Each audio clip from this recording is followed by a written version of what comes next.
Hi and welcome to Gray's Koi. Since our last video we've been really busy and very productive. We've managed to finish all the fish house structure roof, which is a polycarbonate roof, to let in lots of natural light. We've built all the detachable windows, which are 10 of them. These can all come off to let in lots of fresh air and more natural light. We've started building all the sash windows. Some are permanent, some are sash. We've still got to complete the side windows and the back windows, but we've left them off while we're still busy working here because it is quite hot. We've also finished off the insulation on the back and clad the back. The reason why we did that first and not the sides is because as we finished off the block work we couldn't get access to the back. So we've still got the sides to insulate and clad, which we'll do later on as we do all the cosmetics after we've finished all the pond work. So we've also managed to finish all the block work. I think there is 16 courses in total. We've also done and completed the 2 filter bays, bearing in mind these are going to be 2 ponds, roughly around about 3,000 gallons. We've also excavated a bit for the drainage outside to drains and also to bring in all the services. We've still got to do these yet, then we'll start to backfill with MOT type 1 hardcore ready for the porcelain paving.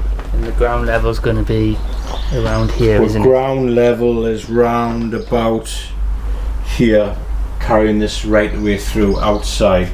So once we've put the drainage pipes in and the services, which would be backfilled with pea gravel, then we'll MOT type 1 over the top with a blinding ready for the porcelain paving. The plan is to porcelain tile the pond walls and the fish house structure walls inside and out. We've ordered bespoke granite coping stones which will be delivered soon, but these will be on a further video.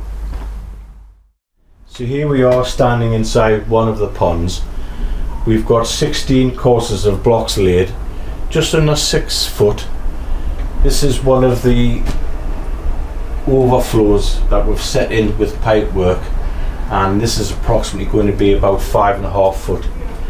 These 2 pipes are for the air bar, which will be about 1 meter down from the surface. And we've got this designed, we've designed this for reasons so when we feed, no food will go down the overflow. We'll elaborate a little bit more later, but all the pipe work will be cut flush after rendering and fiberglassing. As you can see, the bond between each block is quite a thick bond. I'm not after any presentation regarding joint work etc, because these aren't going to be on show because we're going to be rendering these walls. It's just I do like to make sure each block has a full bedded bond of cement throughout, not just any gaps, because it's got to be strong and structure wise, so these are well pointed up and jointed up. Please refer to our previous video, part 1, how we've set out all the block work, and it'll give you a bit more detail how we've started that. So here you can see what we've done in the block work as we've come up the courses. We've just cut out the rebate for a viewing window. We're not fan of big windows etc in the ponds, but because these are going to be growing on ponds, we do want to inspect the fish most days just to make sure that they're all right underneath, and that's what these are for. So when you come in and look at the ponds, you not really see these so much because they're just small windows. But how we do this, I don't do frames etc, we just cut out the rebate 50mm by 50mm all the way around. And as you can see here, there's a big lintel on. We had to make these lintels as bespoke lintels because we couldn't really buy them, so they're the same depth, thickness, width etc as the concrete blocks with rebar in, but we've cut these out, and these will all be rendered up and the edges all softened up ready for fiberglassing.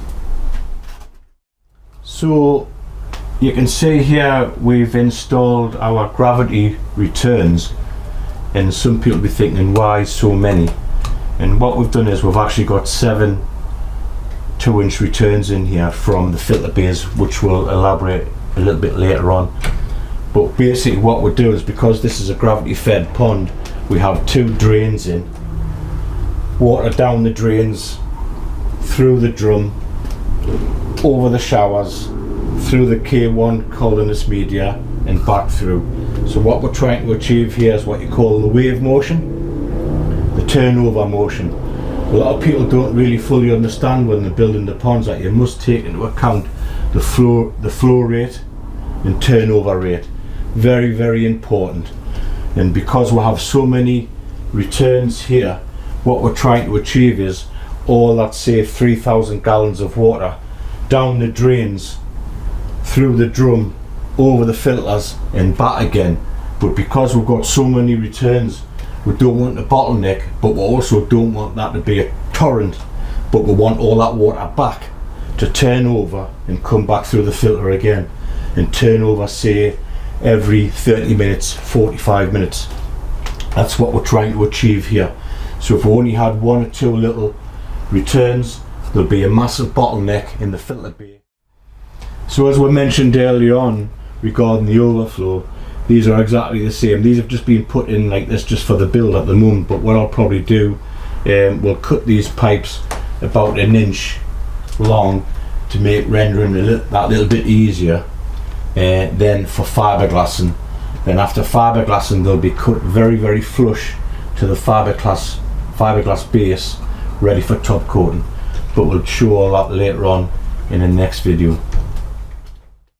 So we've come out from inside the pond just to show you one of the 2 filter bays that we've built.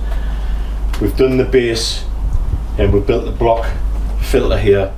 These are the pillars for a double width 4-tier shower to sit on, and this is what we'll have in all the other ponds, and it works really well. So we'll have fluidized K1 in here. So basically talking about that turnover wave motion again, all the water goes down both drains, up through the drum, over the shower, cascades through the shower, down into the K1.